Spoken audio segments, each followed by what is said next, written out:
And what was cool was when we went to the beach, I sat there and I looked around, and also on boardwalk, you go and you sit and you look around, and I said, it's interesting because everybody's here and everybody's there for one goal: to have a good time, to vacation, to enjoy themselves, to relax, to let go. And nobody knew the other person, what the other person did. They didn't know their occupation. They didn't know where they came from. They didn't know what neighborhood they came from. They didn't know anything about them. And that was okay. I thought how everybody on that beach was equal at that time, at that moment in time. People would come, they'd look around for a spot, they'd put their umbrella down, they'd set their chairs down, they would put their towels down. The next person would come, find a spot, put it down. They didn't go to the next person and say, so what's your job? How much money do you make? Where are you staying at? There was no judgment. And I thought that was really, really cool. And it was because, everybody was there for that reason. They were there to let go. They were there to enjoy and to have fun. So apparently when you're there to let go and enjoy and have fun, that's okay to let go of judgment also. And it's interesting how easy it is to do that on vacation. You're just into the moment. You're into the moment. But how hard it is for other times. So, I think about like judging others and the unity of it all. It was just like a great feeling of unity. And I love the name of unity and what it signifies. And, what Charles Fillmore said there about, omnipresence and love. It's in everyone, through everyone, it's everywhere. God is everywhere. So how could we judge somebody when God is in them as much as they are in us also? So you think about the formation of unity and how unity was actually formed through diversity and, bringing it into one. Because, Christianity, first of all, has long been a diverse religion with diverse parts. People view Christianity in different ways. They worship in different ways. They think about Jesus in different ways. So, what Myrtle and Charles Fillmore did was they studied Eastern religions. They studied a diversity of religions and took the best out of all of them, or the ones that were frequented by all. God is love is in almost every religion in the world. That's the same. So even though there's diverse thinking, or diverse thoughts about how to worship or whatever, there's that one common bond. That one common bond is love, and that one common bond is God in all of us. So when we look at that one common bond, we realize unity. And sometimes we look at diversity, when we look at diversity, or when people seem different, that's when we start to judge. That person looks different from me. They have different ideas than I do. And we start judging. Are they right?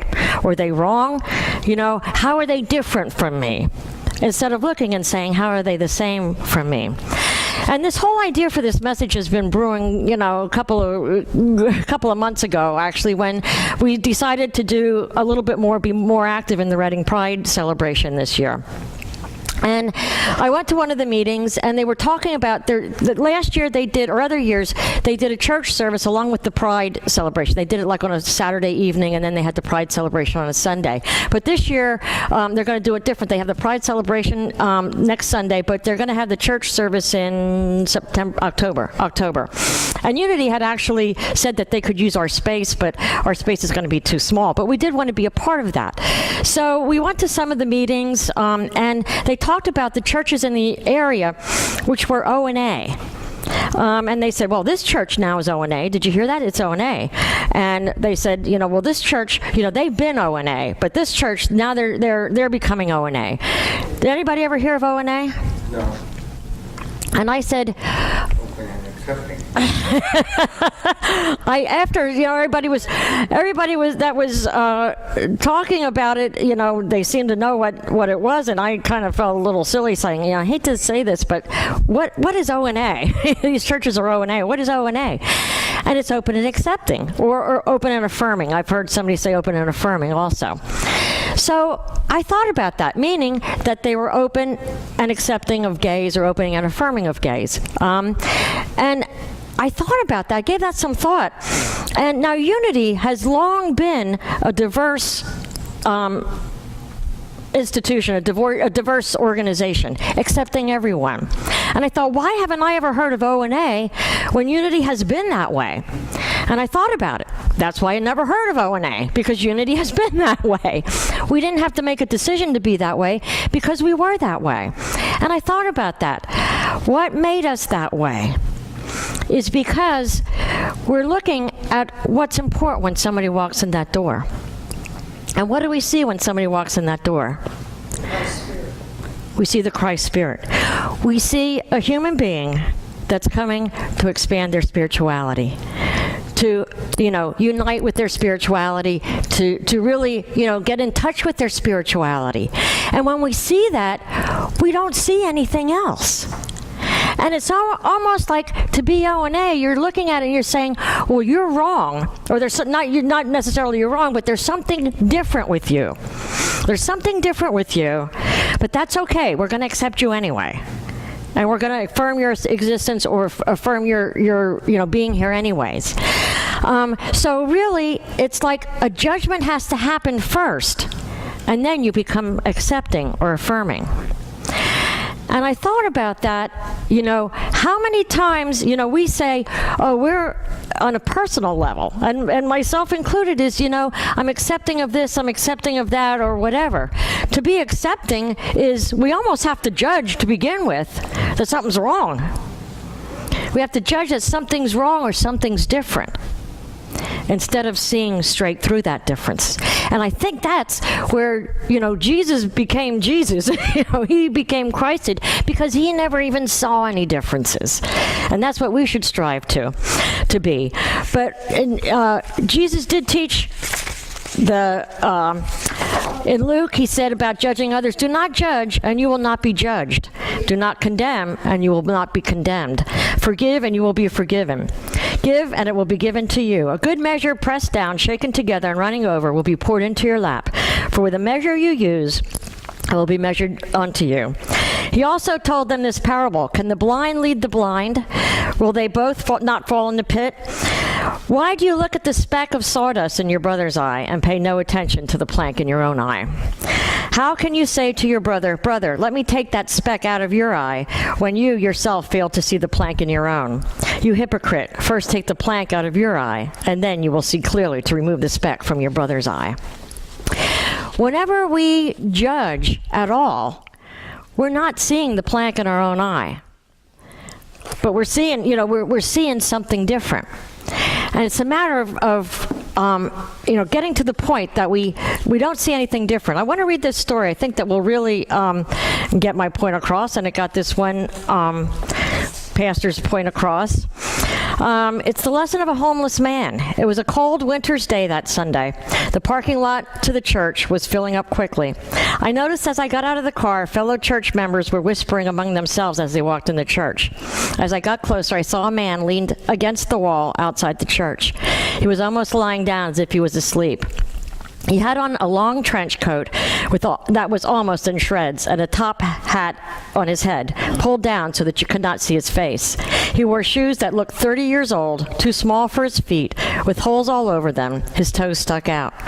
I assumed this man was homeless and asleep, so I walked on by and through the doors.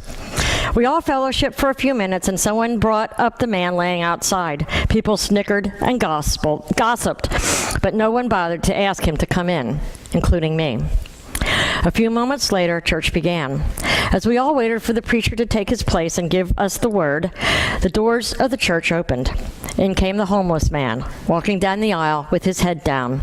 People gasped and whispered and made faces. He made his way down the aisle and up into the pulpit, where he took off his coat and his hat. My heart sank. There stood our preacher. He was the homeless man. No one said a word. The preacher took his Bible and laid it on the stand. Folks, I don't think I have to tell you what I am preaching about today. If you judge people, you have no time to love them. Wow. How profound.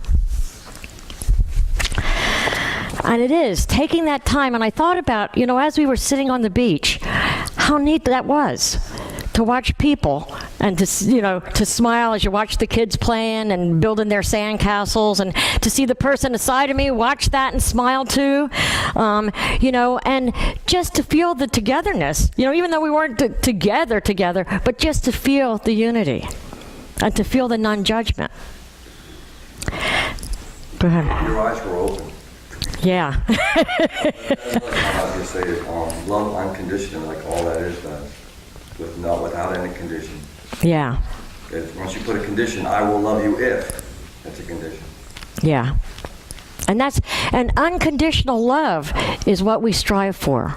The most powerful force in the universe. Unconditional love.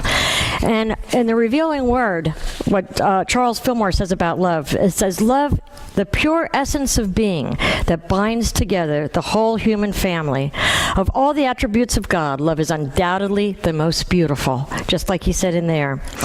It says, divine love is impersonal. It loves for the sake of loving. It is not concerned with who or what it loves, nor the return of love.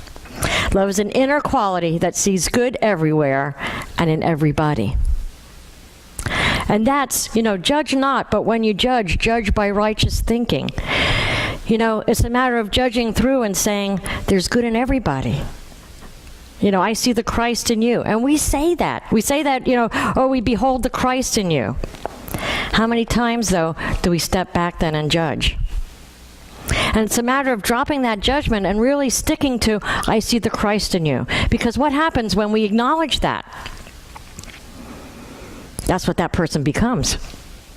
That's what that situation becomes. And that's the thing as far as, knowing the power of the Word, and the power of Jesus. When Jesus did his quote, miracles, he saw that there was nothing wrong. And that person, so he sent that to that person, and that person believed there was nothing wrong. And that was the ability to heal. The ability to see through appearances and know the truth. And the truth is, everybody's the same. It doesn't matter what area you come from, or how much money you make, what job you have, where you stay at when you go to the beach. We're all here for one reason. And that's to live to be on a spiritual path. He says, love is the great harmonizer and the great healer. Unity, and he says about unity, is universal oneness of God, man, and all creation. The only real unity is in spirit. It is found nowhere else, because personality always strives for its own success and aims for the good of the personal man instead of the good of all men. Man makes conscious unity with God first, at the center of spirituality. This center, having its basis of action in the top of the head. The only way to establish unity with the Father mind is by prayer. God's name is I Am. Our name is I Am. Speaking this name in the silence recognizes that it is God's name and ours. We establish conscious unity with Him. So what he's saying is, first, we have to have unity with God. We have to know who we are. And once we know who we are, we can see the truth in who you are. And that's a beautiful thing, to be able to see that truth. To see beyond appearances. Unity has a statement of inclusiveness. In 1995, they made a statement of inclusiveness, which I don't know why they had to make the statement of inclusiveness, because we were all inclusive anyways. But I guess they wanted to know, they wanted everybody to know, that we were inclusive, and they wanted to make sure that nobody in unity saw anything different than what unity stood for. And just the word unity, makes it, we are all one. I wrote an article for the Gazette, which is going to be handed out, I guess, at Reading Pride, and it's already out. Okay, but it goes along with the Reading Pride and the gay community. So I was asked to write an article about unity, which was really cool, because I could explain how unity felt. And what I wrote is, each time someone walks through the doors of unity for any event, They are a human being walking to look to expand their spirituality. Since unity is totally against labels, there are no gay members, no black members, no blonde members, no Martian, Plutonian, American members. The fact is, we don't care who you are, where you have come from, your race, color, belief you're holding, or how you choose to express your sexuality. It is just a non-issue.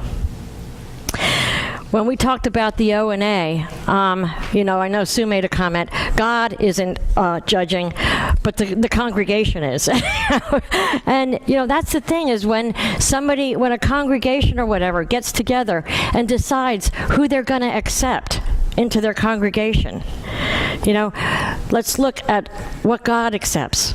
God accepts everybody. There's not even a question of who we should accept coming through those doors. We should say there's a human being coming in to express their spirituality, and then allow them in.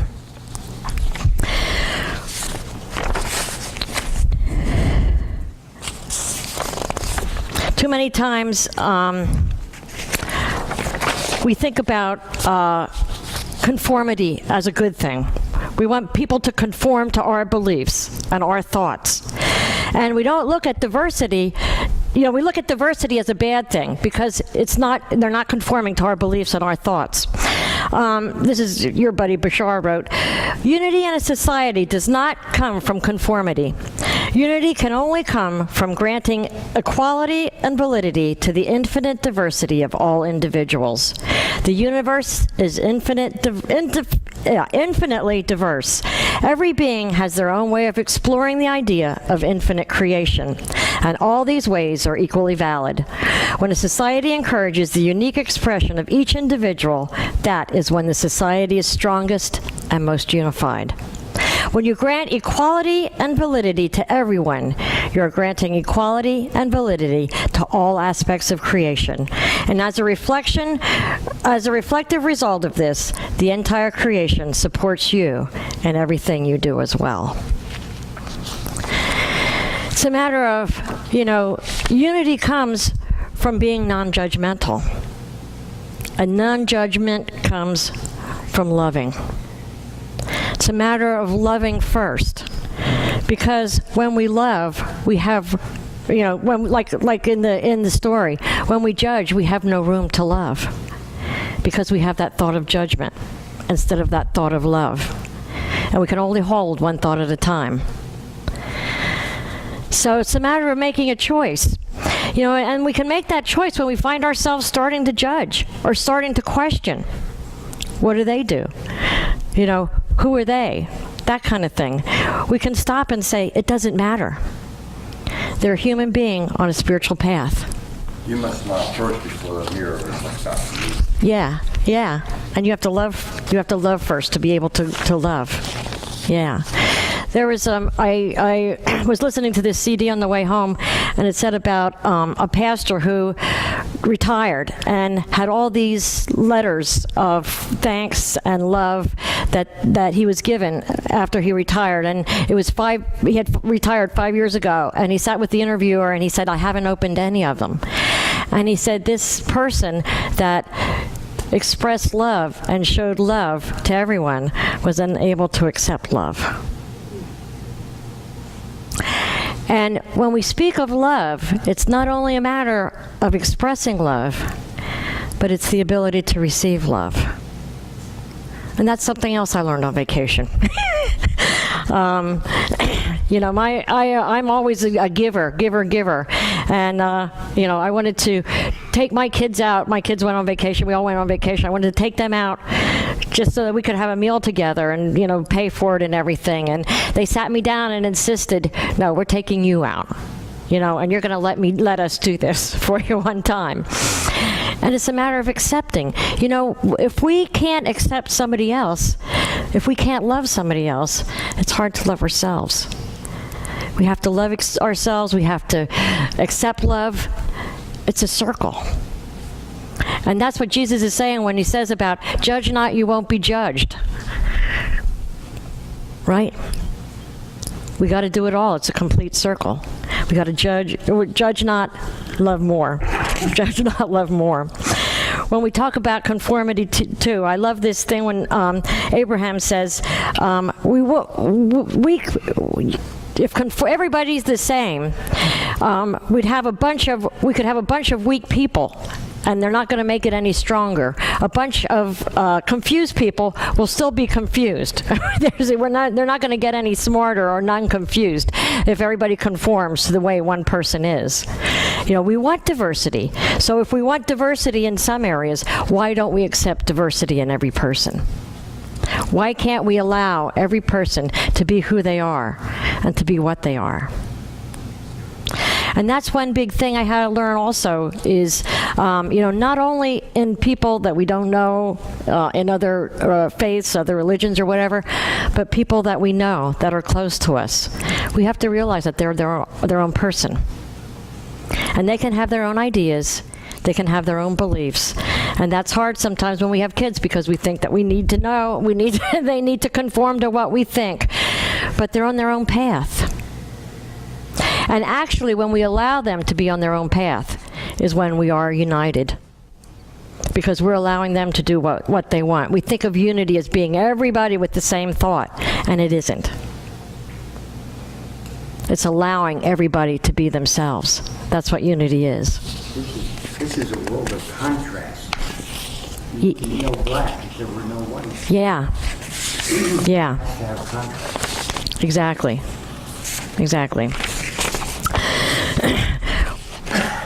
I like this, Unity teaches that everybody was created with sacred worth and that no one exists outside the heart of God. Its basic principle states that God is good, and because all people exist in God, everybody else is inherently good.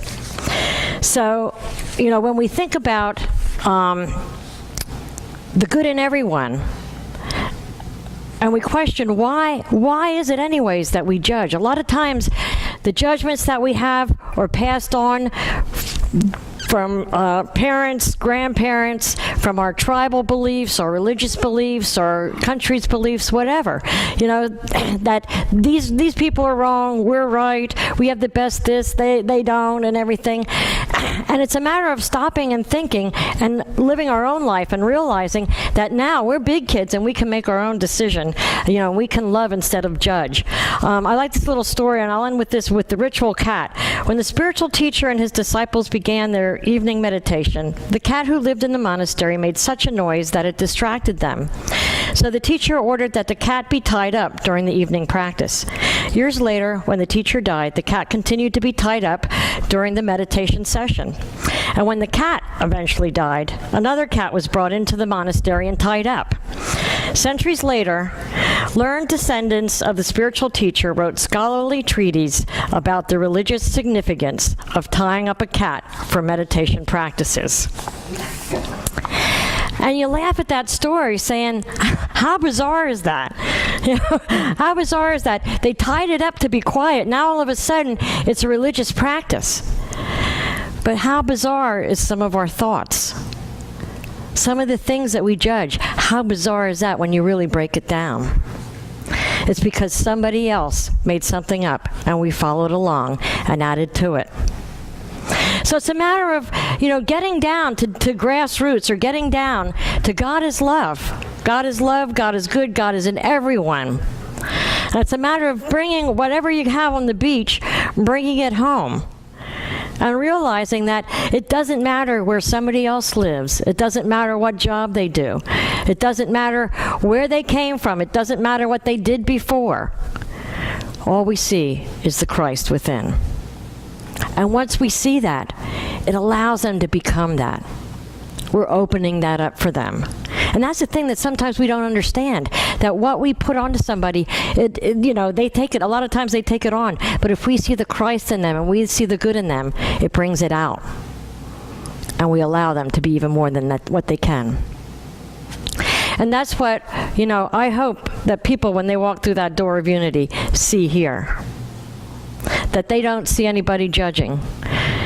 They see, a human being walking in, looking for spiritual growth and spiritual food.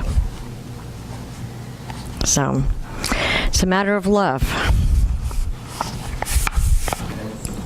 all that is cannot be all that is without all that is. Very insightful. Yes, oh, say it again. All that is, Cannot be all that is without all that is. very good. You know what? And that's true. Including whoever walks in the door. And it's true. Because if you think, And walk into that door. It's right, part of all that is.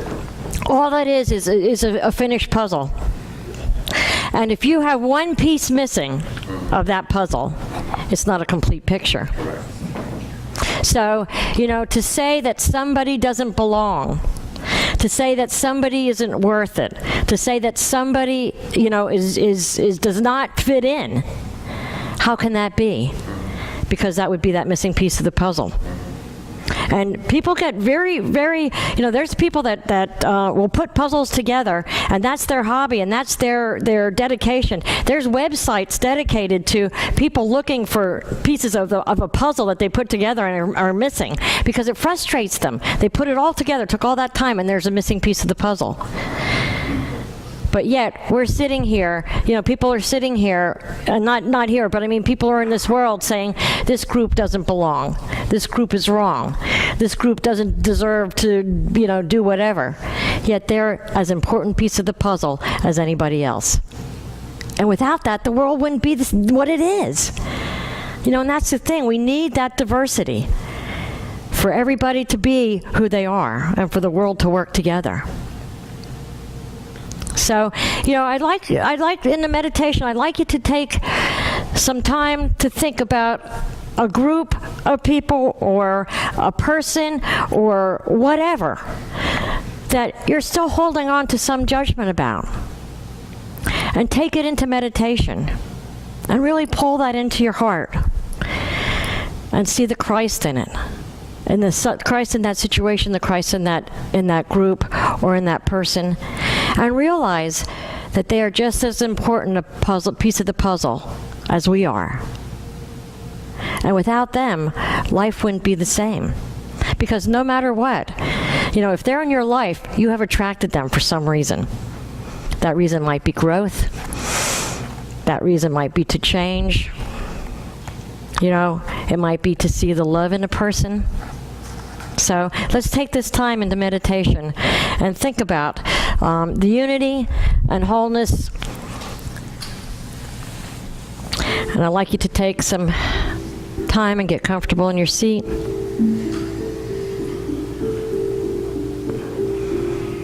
Feel comfortable in your chair.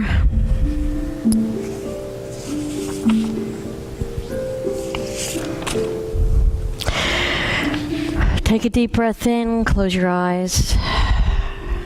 Just feel the energy of the room. Feel the feelings of love, the feelings of unity, the feelings of acceptance. That feeling of love and peace and harmony.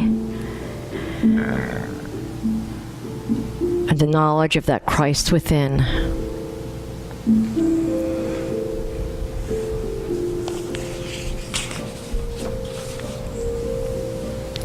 As you feel connected to that Christ within,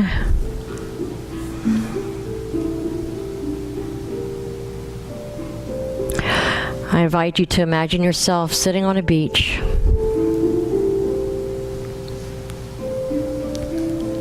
looking around and seeing all the people there. They're laughing, they're having fun, they're enjoying life. They're coming from every walk, every race, every religion, every nationality. They're of all sexuality.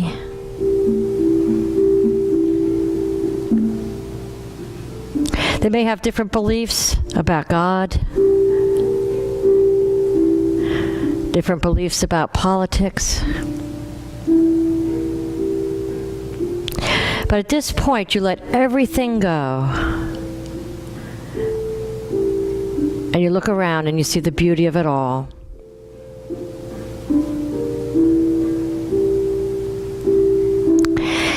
And as you're sitting and absorbing the beauty of it all, I invite you to take one person or one group of people that you're having trouble now being non-judgmental with. Invite them on the beach with you.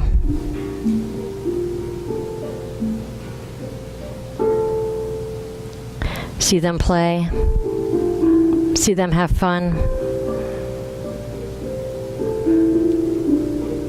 See the similarities in their life as in your life.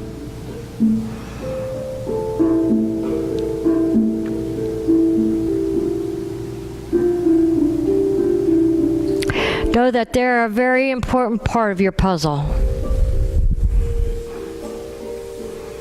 The picture of your existence right now. See them in a different way.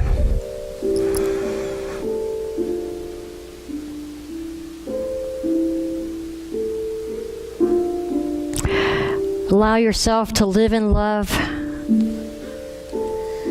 and let them live in love.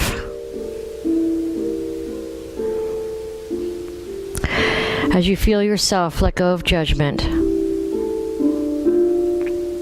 feel that space well up with love.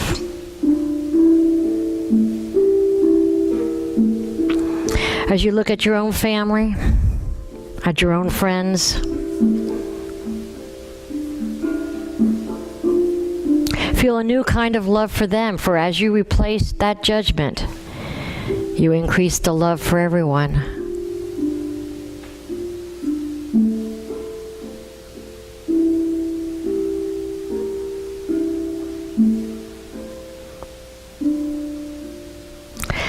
I invite you to bask in this unity.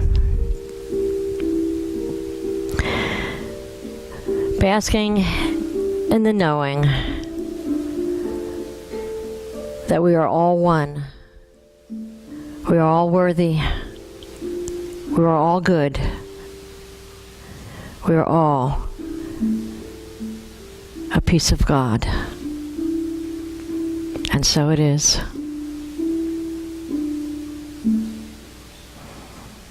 As you have that feeling of unity, I invite you to return to the room when you can.